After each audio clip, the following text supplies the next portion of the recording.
Assalamualaikum warahmatullahi wabarakatuh. Salam sejahtera untuk kita semua.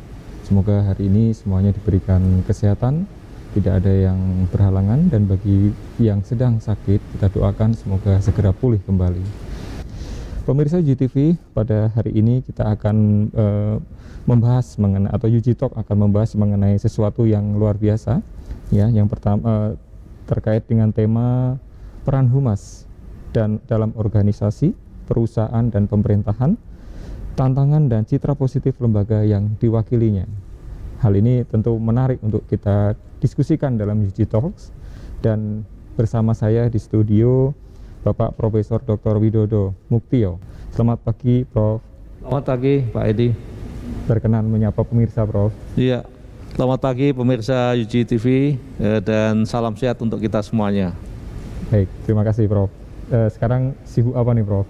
Ya, sekarang kami di Kominfo tentu melakukan kajian-kajian yang terkait dengan bagaimana komunikasi antara pemerintah dengan semua masyarakat ini bisa berjalan dengan baik dan terjadi kolaborasi, karena kita sekarang ini sedang menghadapi musuh bersama, yaitu melawan pandemi COVID ini. Dan ini ternyata membutuhkan stamina, kekompakan, kebersamaan antara semua stakeholder.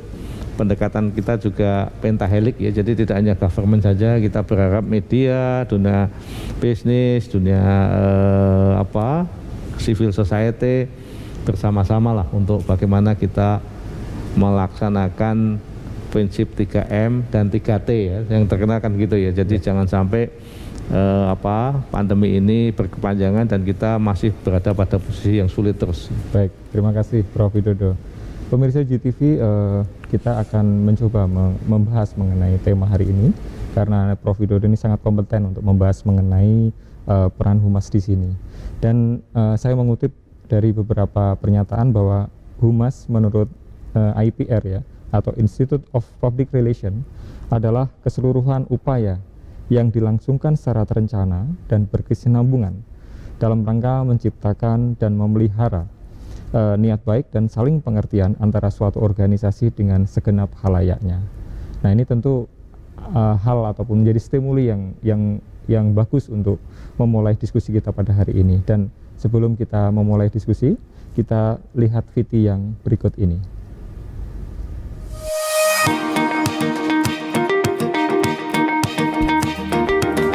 Public relation secara garis besar ialah strategi perusahaan untuk membangun relasi baik dengan publik supaya dapat mendapatkan opini yang positif dari kalangan masyarakat di sekitarnya.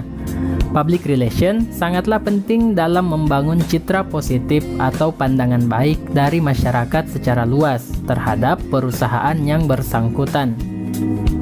Aktivitas public relation adalah menyelenggarakan komunikasi timbal balik atau two-way traffic communication antara lembaga dengan publik yang bertujuan untuk menciptakan saling pengertian dan dukungan bagi tercapainya tujuan tertentu. Kebijakan, kegiatan produksi demi kemajuan lembaga atau citra positif suatu lembaga.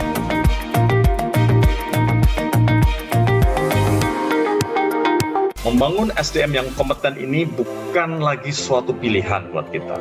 Ini sudah suatu keharusan yang kita harus lakukan. Keharusan yang harus dilakukan secara breakthrough thinking, secara akseleratif sehingga dampaknya bisa eksponensial. Kalau kita melakukan cara-cara yang biasa mengharapkan dengan hasil yang berbeda, itu adalah kegilaan, kata Albert Einstein. Jadi saya rasa kita harus mencari cara-cara baru.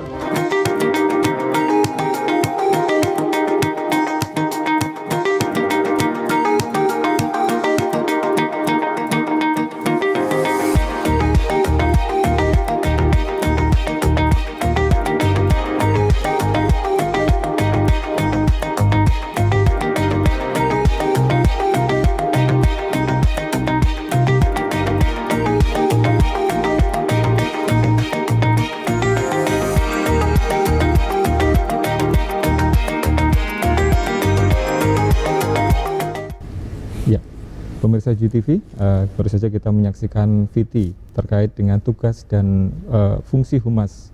Ya, apakah humas itu yang ada di organisasi, perusahaan ataupun pemerintahan.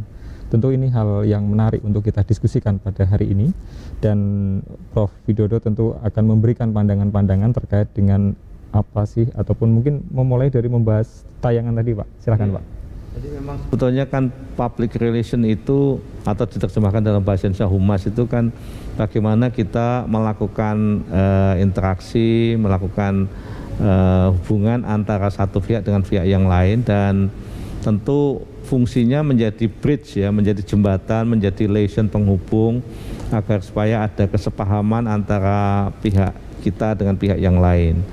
Nah, karena masing-masing organisasi itu punya stakeholder ya, punya pihak-pihak yang harus dilayani kepentingannya, kebutuhannya khususnya terkait dengan informasi, maka humas ini akan sangat penting di dalam menjalankan fungsionalisasi organnya ya. Saya ambil contoh dalam tubuh, maka humas itu sebetulnya adalah bagaimana jantung ini menggerakkan semua anggota tubuh dengan mengalirkan oksigennya. Nah, kalau oksigen itu bisa berjalan ke semua komponen tubuh tadi, maka masing-masing komponen tubuh nanti akan berjalan secara fungsional. Tetapi kalau oksigennya tadi tidak bisa merata, maka yang tidak kena aliran pesan informasi tadi akan terjadi kemacetan, akan terjadi disfungsional. Nah, itu yang sebetulnya esensi humas menjadi lifeblood, darah kehidupan dari semua organisasi, baik organisasi yang kecil, yang besar, bahkan sampai pada bangsa, nation ya. Makanya ada juga humas yang brand the nation ya, bagaimana kita membangun bangsa ini, dan tentu saja kalau sudah bangsa maka stakeholdernya banyak sekali. Nah, disitulah kompleksitas kerja kehumasan dalam artian stakeholdernya makin banyak, maka akan makin kompleks. Nah, yang sekarang menarik sebetulnya ini Pak Edi, kita sekarang ini menjadi satu situasi teknologi yang tumbuh sangat cepat, apalagi pandemi ini ya, kita betul-betul dituntut untuk menjadi akseleratif di dalam bisa berhubungan dengan pihak lain. Nah, disitulah maka akan terjadi penambahan tugas-tugas yang membutuhkan mindset baru, ya, cara kerja baru. Humas sekarang ini sudah tidak lagi humas yang sifatnya fisikal saja, tetapi juga humas yang virtual, yang elektronik ya, sehingga ini yang membutuhkan kompetensi yang baru, kepekaan empati yang baru, dan juga perasaannya ya. Biasanya kalau di dalam dunia virtual itu kan nggak boleh baper misalkan ya, kita nggak boleh bawa perasaan kalau ada respon publik. Nah, jadi ini tantangan social complexity yang makin ke depan di dalam profesi kehumasan, membutuhkan kompetensi teknologinya menguasai, tapi juga kompetensi humanity-nya, kemanusiaannya juga menguasai. Dua hal ini menjadi syarat untuk kita bisa membawa dunia kehumasan yang targetnya biasanya sering disebut dengan image-nya, reputasinya, understanding-nya, di tengah kompleksitas yang makin banyak ini. Ya, Prof, kalau kita bicara mengenai ke arah digital tadi ya Prof ya, bahwa memang di kala pandemik sekarang kita memang harus dituntut untuk berubah Prof ya. Karena kalau kita kembali ke sebelum pandemik, barangkali pemirsa UCTV tahu semua bahwa ada rencana pindah ke digital, tapi kan itu plannya adalah mungkin 2 atau 3 tahun yang akan datang gitu. Tiba-tiba pandemik memaksa kita untuk berubah, semuanya berubah, termasuk humas tadi Prof ya. Jadi humas harus menyesuaikan dengan kondisi yang sekarang gitu. Nah, kemudian kalau kita balik ke diskusi tadi Prof, terkait dengan apa sih sebetulnya peran humas, terutama kita bicara dulu tentang organisasi dulu Prof, biar pemirsa UCTV dan juga mungkin para mahasiswa bisa memahami kira-kira humas itu apa dan untuk apa sih di dalam fungsi organisasi. Silakan Prof. Iya, jadi memang kalau kita lihat humas itu kan sebetulnya kegiatan untuk mengelola adanya satu realitas sosial, kemudian kita ambil atau yang disebut dengan fact finding ya, ada sebuah realita kita ambil, kita define, kita definisikan ini masalah apa ini, kemudian kita buat kegiatan aksi komunikasinya supaya terhadap masalah tadi semua pihak yang terkait dengan organisasi itu bisa menangkap masalah itu sesuai dengan keinginan kita. Nah, yang menjadi tantangan adalah semua pihak itu punya kepentingan berbeda-beda. Misalkan saya ambil contoh kalau organisasi bisnis itu antara konsumen dengan pemegang saham ini bisa berkebalikan. Konsumen maunya harganya semurah-murahnya, pelayanannya sebaik-bagusnya, sementara pemegang sahamnya maunya keuntungannya setinggi-tingginya, sehingga harganya kalau bisa ya untungnya banyak. Nah, jadi ini satu hal yang semuanya harus dipenuhi. Oleh sebab itulah maka makin kita bergerak terlibat langsung di dalam dunia kehumasan, situasi normal saja kepentingan antara pihak itu bisa berbeda-beda. Belum lagi nanti kalau misalkan ada situasi krisis, situasi yang tiba-tiba berubah sangat cepat, membutuhkan solusi-solusi komunikasi untuk kesepahaman. Nah, ini tentu akan membutuhkan kreativitas, cara berpikir, cara bekerja yang baru agar semua pihak tadi terpenuhi keinginan dan kebutuhannya. Nah, inilah sering disebut bahwa orang humas itu di samping kompetensi dasarnya adalah soft skill ya, tetapi juga yang tidak kalah pentingnya adalah dia harus punya kecerdasan dan kreativitas yang lebih agar supaya semua pihak tadi bisa senyum, bisa bahagia dengan keputusan organisasi atau pesan yang disampaikan kepada pihak-pihak yang terkait. Nah, ini yang tentu membutuhkan satu seni, sering mengatakan out of the box ya. Bahkan ada yang mengatakan kalau perlu no box gitu ya. Jadi kebijakan-kebijakan yang diambil memang harus di luar situasi yang normatif. Nah, ini yang membutuhkan kreativitas dan seni. Makanya kalau di dalam teman-teman mahasiswa jangan membayangkan kalau nilai humasnya itu sudah tinggi, dalam praktek mesti lebih hebat dibandingkan nilai yang lebih rendah. Yeah. Karena memang humas ini kan science and art gitu ya. Jadi ada aspek seninya yang itu membutuhkan jam terbang, membutuhkan kepekaan kita menghadapi situasi yang berubah sangat cepat dan kondisional ya, sehingga orang humas dalam keputusan tertentu di waktu tertentu akan berbeda keputusannya di waktu yang lain dalam situasi yang berbeda. Nah, ini yang saya kira menjadi betul-betul hospitality, kemudian empati, merasakan situasi yang akan terjadi supaya sesuai dengan tujuan kita, betul-betul diasah dan diuji oleh keadaan.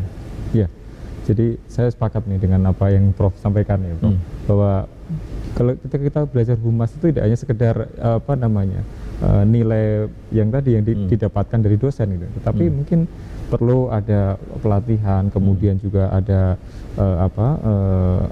jam terbang yang tinggi tadi ya, Prof, karena kan memang itu akan terbentuk dengan sendirinya ketika kita melaksanakan tugas-tugas di humas tadi gitu. Nah, ini juga saya juga melihat adanya satu kutipan nih, Prof, bahwa humas ini adalah usaha untuk membangun ya dan mempertahankan reputasi, citra dan komunikasi yang baik dan bermanfaat antara organisasi dan masyarakat. Seni komunikasi yang Prof tadi sampaikan, seni komunikasi diperlukan di dalam humas karena dengan begitu akan terbangun saling pengertian serta menghindari kesalahpahaman atau mispersepsi dengan khalayak sehingga terbangun citra positif lembaga yang diwakili ini sesuai dengan tema kita nih Prof tadi ya. Artinya ada seni tadi ya atau art yang memang dibutuhkan oleh seorang humas ketika dia menjalankan fungsi dalam peranannya sebagai sebagai ujung tombak perusahaan barangkali.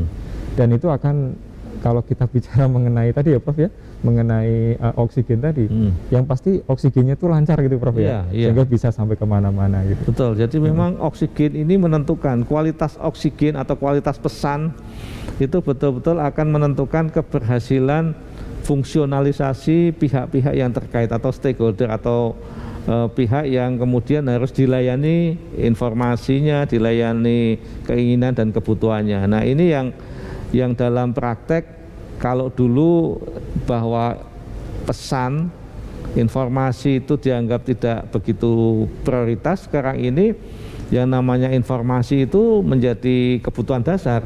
Makanya kalau dulu Maslow itu mengatakan kebutuhan saat ini itu fisikal ya, makan, sandang, pangan gitu. Sekarang ini kebutuhan manusia itu informasi. Nah, kalau kita nggak makan kayak bulan-bulan puasa begini masih kuat sehari. Tapi kalau informasi ini termin waktunya pendek sekali, kita nggak bisa mendapatkan informasi 1 jam saja, kita akan ya menjadi kebingungan. Nah, inilah yang saya kira menjadi semangat baru teman-teman humas, terutama di era digital, di era milenial ini, untuk melayani kebutuhannya agar supaya reputasi tadi ya, image tadi jangan sampai terganggu. Sebab sekarang ini image atau reputasi itu bisa rusak dalam hitungan detik kan. Betul. Dan itu tidak boleh terjadi. Makanya humas saat ini tidak harus kemudian pendekatannya fisik. Misalkan saya di kantor ini bekerja, tidak. Dimanapun kita berada, selama kita pegang handphone, kita bisa menjalankan tugas kehumasan, dan itu waktu menjadi penting. Tetapi dimanapun kita berada tidak masalah. Nah, ini yang saya kira cara kerja, cara berpikir humas milenial betul-betul harus kita rubah. Dan juga kita harus paham, jangan sampai kita menangkap fakta tadi ya, fact finding itu hanya dari sisi fisik. Oh, kalau demo ada orang datang demo. Tidak. Ada satu pesan, satu kalimat atau satu alinea saja, kalau itu betul-betul segera harus kita respon, itu kita respon. Padahal pesan dan tadi bisa jadi di dunia maya, ya, di dunia imajiner ini. Nah, oleh sebab itulah maka kita memonitor realitas itu tidak hanya realitas sosial, tetapi juga realitas virtual. Nah, oleh sebab itulah yang saya kira menjadi tantangan kita di era saat ini adalah dua realitas itu harus kita monitor agar supaya cara mengantisipasinya kita bisa cepat dan tepat. Nah, oleh sebab itulah maka gerak kecepatan berkoordinasi dengan semua pihak untuk bisa memberikan penjelasan yang benar menjadi kata kunci. Iya, terima kasih Prof. Jadi menarik pemirsa GTV ketika tadi Prof menyampaikan bahwa ini ada kecepatan gitu ya, kecepatan informasi dan kepekaan dari para humas terutama di kala pandemik dan yang era milenial sekarang ini. Tapi pemirsa GTV, kita akan lanjutkan diskusi pada segmen yang kedua setelah jeda program berikut ini.